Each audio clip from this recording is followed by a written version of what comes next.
Mexican food. I went for checkup Burrito. and I've ended up Is all the, going okay, back to hospital. we need to come up with code now. Is all the burritos in the car? First time daddy.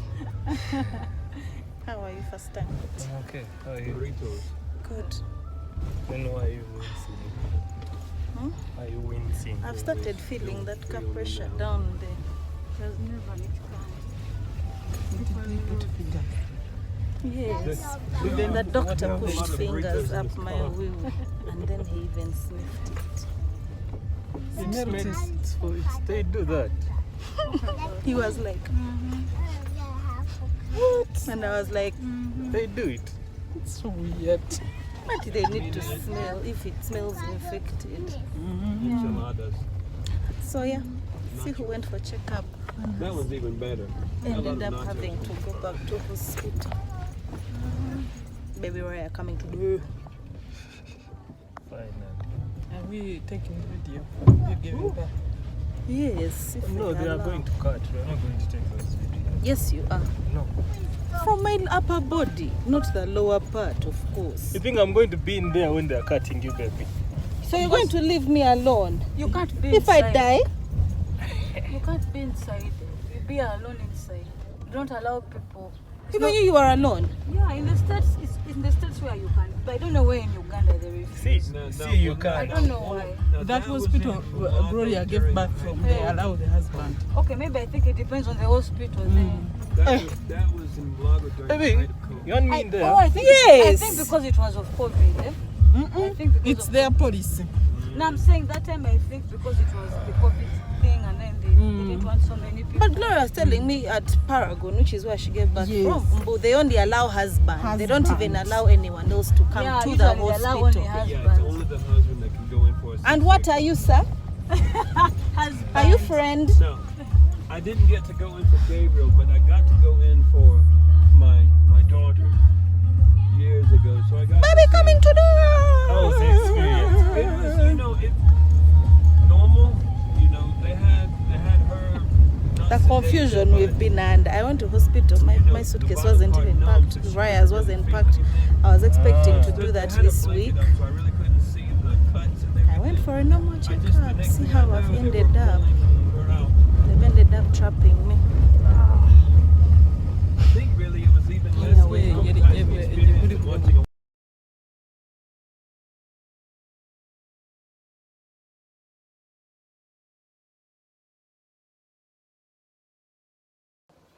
Hi. Welcome. This is my very first vlog, having come back home from the hospital. Today is 29th.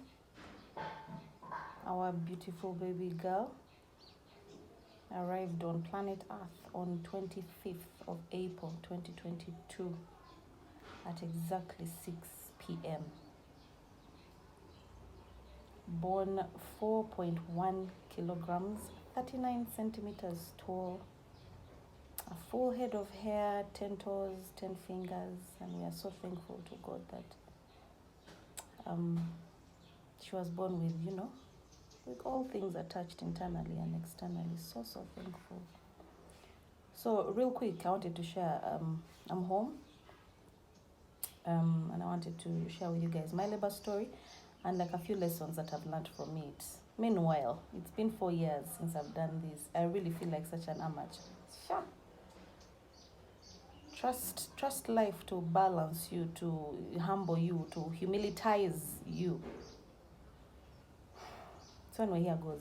So on Sunday, 24th of April, I wake up and I think my water had broken. Okay, it's called a mucus plug. My mucus plug had broken. So I wake up and I'm leaking, for lack of a better word, and it hadn't happened before. So we were a bit worried. We called the doctor and we explained, and he told us, oh, it's normal. Usually it signifies that maybe your labor has started, and once that happens, you can either go into labor like a few days after that, or like it can even be weeks. So this was like at 6 a.m. At about 8, like I slept off again. Then at about 8, things looked like they had gone back to normal, like none of the leakage was happening. So we called him And we told him, it seems like, this has stopped. Is it like really necessary for us to come in, or like we are good to go? He's like, oh, okay, if it has stopped, then maybe you can stay home, monitor it, and then we see how to go. Yeah. And then we see how to go.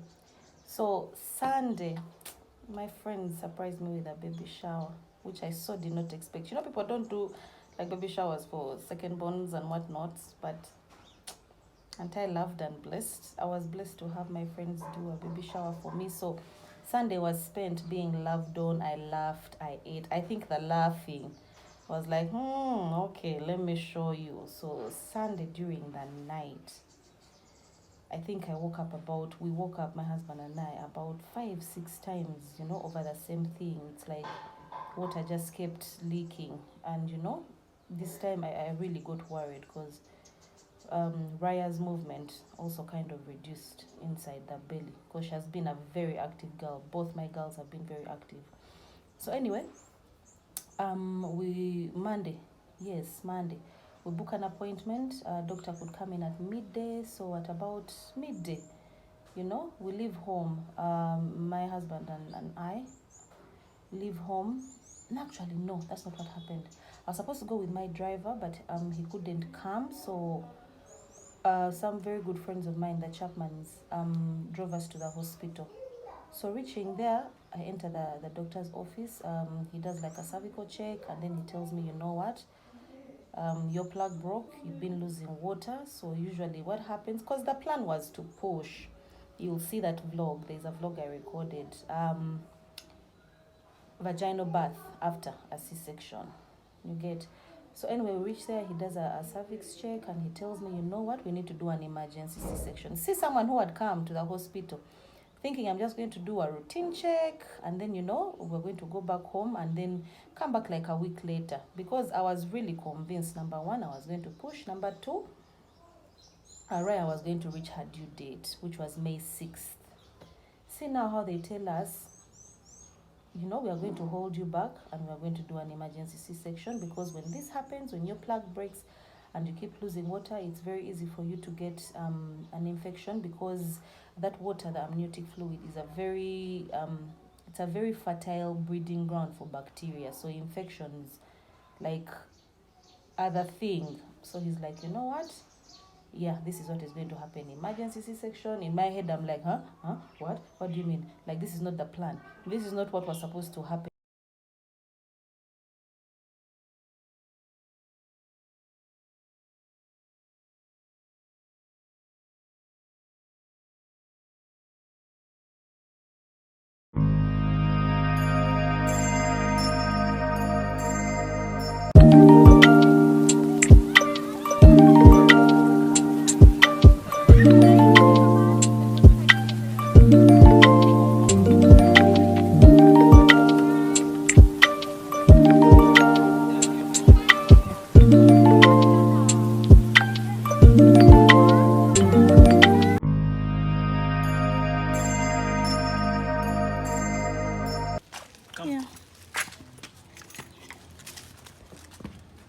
Bye, baby.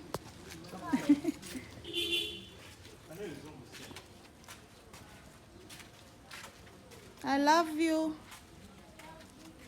Oh. Though she's gone, I thought she would. I know she loves Chanel.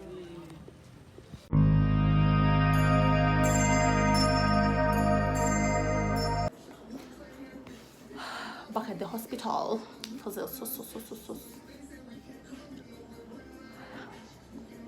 Maybe in 2 hours they're going to cut my belly open.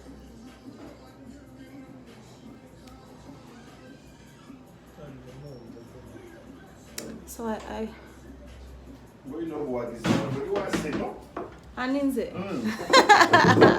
My doctor.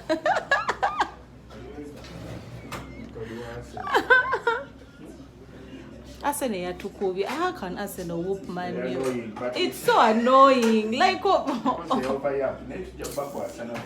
Hapana. was really high for them. So much. I think they needed it. Naye.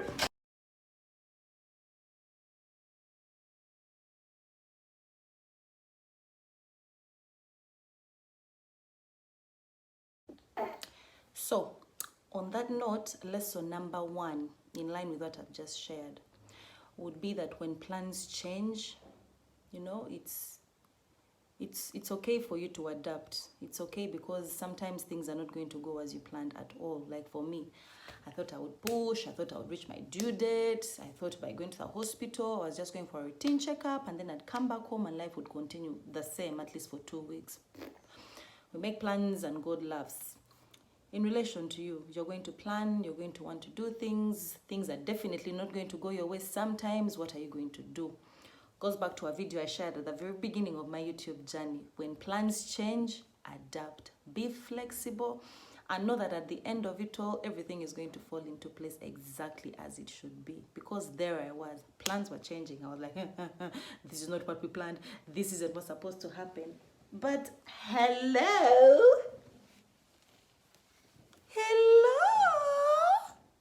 Here we are with baby Namudigu Digu. Here we are. And like God has been gracious, God has been so good to us. Boop, boop. Here we are. All right. Lesson number 2. Right?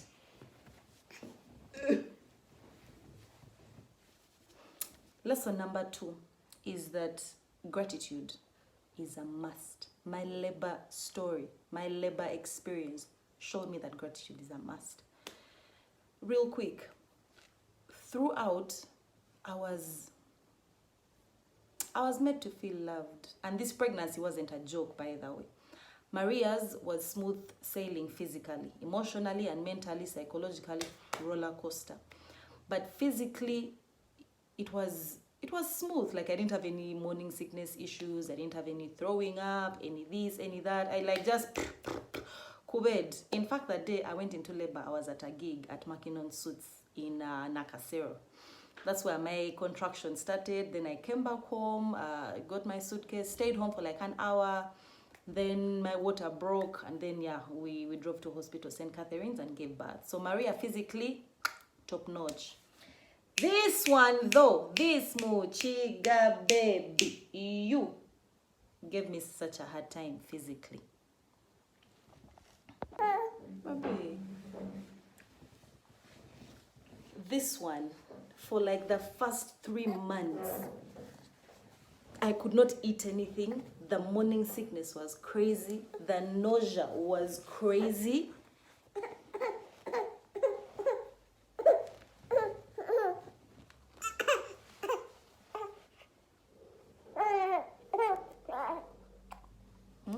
The morning sickness was crazy.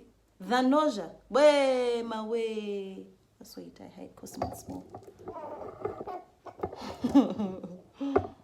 Machiga baby. The nausea was crazy. I would not eat anything. For like the first 3 months, I became this small. My husband kept making fun of me. I was so skinny. The headaches, the fatigue, like the first 3 months were just honestly not amusing. I hated those first three months of my pregnancy journey in terms of like my physical health. But like gratitude is a must because my husband was so patient with me. I'm going to do a video with him on our pregnancy journey. You will see. I was not easy, or if he did not really love me, I think he would have packed his things and gone back to Kabari. Because I was very picky, I was very irritable. People were walking on pins and needles in this house. I'm telling you. But like he was so supportive. He would cook, he would do massage, cravings. Like if he's able to, why not? He was really, really patient with me. Gratitude is a must. When it came to my friends, oh dear Joyful, oh dear Macrina, how are you? How are you doing? How are you feeling now? Are things going better? Towards the end of my pregnancy, me, I did not expect baby shower. Walloped me with a baby shower. I ate, I laughed. Like I told you in the first point, blasted. My friends, the Chapmans, Bambi, I salute you. Drove us to the hospital, stayed with us till the baby came, stayed with us for like some very good hours way into the night, went back home, visited with breakfast, lunch, and dinner for the next days that I was in the hospital, made sure that everything that I needed I had together with my friends. Came to the hospital, made me laugh, like just really, like rakas. Why not be grateful? I was going to say, why not be gratitude, hey? Why not be grateful? Yeah, gratitude is a must. People don't owe you anything. So when the people in your life do for you, my guy, be grateful. My friend, be grateful. Because the Uganda we are living in today, in this economy, for people to go out of their way to like be there for you, to support you, it's not a small thing. So lesson number 2. My Labour story taught me that number 1, I am not owed anything. But number 2, I am loved. God has written a very beautiful story for me. And it might not be what me, myself, I envisioned like 4 years ago, but it is exactly what it should be. So I am so thankful for that, and so thankful for the support system that God has blessed me with. The people who came to see me after I gave birth at home, Lydia, the Lindas, Sylvia, Mecca, Evelyn, like I have been blessed, by the way. Treasure and your husband, Gloria, Stella, Mercy, like the list goes on and on. Gratitude is a must. Let's move on to lesson number 3, and which I think will be my last lesson.